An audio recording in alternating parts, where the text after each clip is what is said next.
ধরেন আমি স্মাগলার, আমাকে প্রমাণ করে দেখান কেন চুরি করা খারাপ। দেখুন, অন্য মানুষের ক্ষতি করছি কিনা সেটা দেখার দরকার নেই। আমার কিছুই হবে না যদি চুরি করি। যদি কারো মানিব্যাগ থেকে 1000 টাকা চুরি করি, কোনো পথচারীর কাছ থেকে, আমি ভালো রেস্টুরেন্টে যেতে পারবো, আমি সেখানে ডিনার করতে পারবো, লাঞ্চ করতে পারবো, সিনেমা দেখতে পারবো, লাইফটা এনজয় করতে পারবো। কেন খারাপ হবে? কেউ হয়তো বলবে অন্য কারো থেকে চুরি করলে একদিন অন্য কেউ আপনার চুরি করবে, আমার কেউ চুরি করতে পারবে না, আমি একজন মাফিয়া। আমি উদাহরণ দিচ্ছি যে আমি একজন মাফিয়া, আমার সঙ্গে 1000 বডিগার্ড থাকে, সবার হাতে AK-47 আছে, সবার সাথে AK-47 আছে, কেউ আমার ক্ষতি করতে পারবে না, আমি সবার ক্ষতি করতে পারি, আমার সাথে 1000 বডিগার্ড থাকে, কেউ আমার পরিবারের ক্ষতি করতে পারবে না, তাদের পাহারা দেওয়া হয়। এখন আমি আপনাকে বলছি, প্রমাণ করে দেখান যে চুরি করাটা খারাপ। একটা কারণ দেখাবেন, দুটো নয়। কেন এটা খারাপ দেখাতে পারলে আমি আর এই কাজ করব না। আমি একজন যুক্তিবাদী মানুষ, বিজ্ঞানে বিশ্বাস করি। আপনি যেটা বলবেন, আমি যুক্তিবাদী মানুষ, বিজ্ঞানে বিশ্বাস করি। আপনি প্রমাণ করে দেখান যে এটা খারাপ। কেউ হয়তো বলবে যে দেখেন এটা মানবতার বিরুদ্ধে। আমি বলবো যে মানবতার এইসব আইন কে বানিয়েছে? আমি এসব বিশ্বাস করি না, আমি লাইফ এনজয় করছি। যদি আমি 1000 টাকা চুরি করি, যদি আমি লাখ টাকা চুরি করি, লাইফ এনজয় করতে পারবো, নতুন একটা ফ্ল্যাট কিনতে পারবো, আমি বিদেশে যেতে পারবো, কেউ আমার ক্ষতি করতে পারবে না, কারণ আমি মাফিয়া। কেউ বলবে পুলিশ আপনাকে ধরে জেলে পুরে দেবে। আমি বললাম সব পুলিশই আমার পকেটে মন্ত্রী মিনিস্টারও আছে। আমরা এটাও জানি পুরো পৃথিবী জুড়েই অনেক স্মাগলার রয়েছে, যেখানে দেখা যায় পুলিশ তাদের পকেটে, অনেক মন্ত্রী মিনিস্টারের পকেটে আছে, কেউ তাদের ক্ষতি করতে পারে না। পুরো পৃথিবী জুড়ে দেখতে পাবেন। আমি বললাম ধরেন আমি একজন মাফিয়া, আমাকে প্রমাণ করে দেখান এটা খারাপ, তাহলে আমি করব না। আমি যে সব উত্তর পেয়েছি তার কোনোটাই পুরোপুরি যৌক্তিক হয়নি কোনোটাই। তখন আমি তাদের বললাম ঠিক আছে, এখন ধরেন আপনি একজন মাফিয়া আর আমি আপনাকে বোঝানোর চেষ্টা করব কেন চুরি করা খারাপ, কেন ধর্ষণ খারাপ। সে লোক খুশি, এতক্ষণ জাকির আমাকে নিয়ে খেলেছে, এখন আমি তাকে নিয়ে খেলবো। আমি তখন তাকে বলবো চুরি করা যে খারাপের কারণ, ধরেন আপনি একজন মাফিয়া, কেউ আপনার ক্ষতি করতে পারবে না, মেনে নিলাম, কেউ আপনার পরিবারের ক্ষতি করতে পারবে না। কিন্তু যদি চুরি করেন, আপনি তখন আল্লাহ সুবহানাহু ওয়া তাআলার নির্দেশ মেনে চলছেন না, আর পরকালের জীবনে আপনি এর জন্য শাস্তি পাবেন।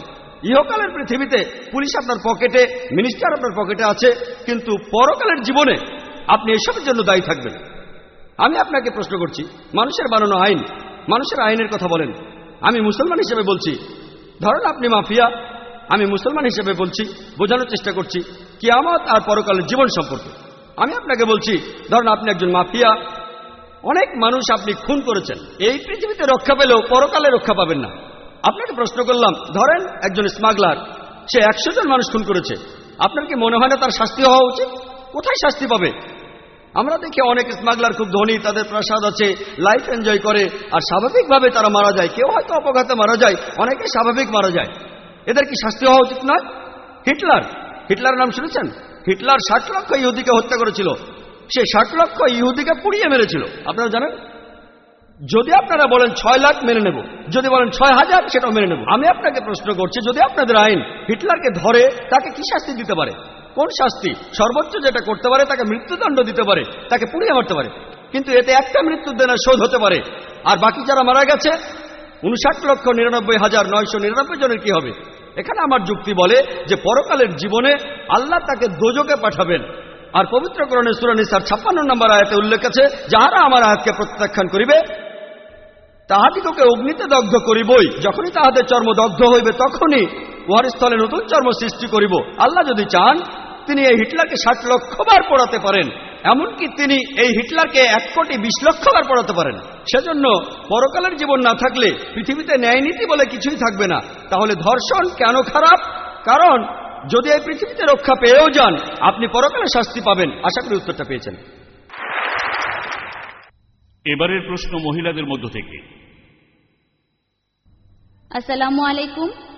কোরআন এ ব্যাপারে কি বলে যে কৃত্রিম উপায়ে গর্ভধারণ আর টেস্ট টিউব বেবি সম্পর্কে? বোন, আপনি এখানে কৃত্রিম উপায়ে গর্ভধারণ আর টেস্ট টিউব নিয়ে কিছু জানতে চেয়েছেন। ইসলাম ধর্মে এসবের অনুমতি আছে কি না?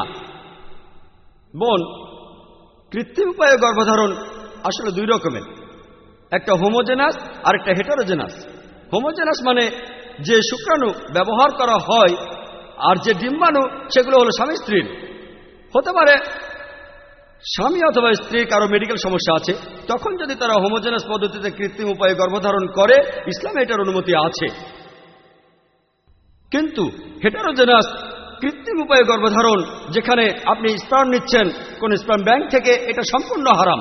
যেরকম ব্লাড ব্যাংক আছে আজকের দিনে, সেরকম স্পার্ম ব্যাংকও আছে। আপনি স্পার্ম ব্যাংকে যেতে পারেন না আর একটা স্পার্ম নিয়ে গর্ভধারণ করতে পারেন না, এটা হারাম।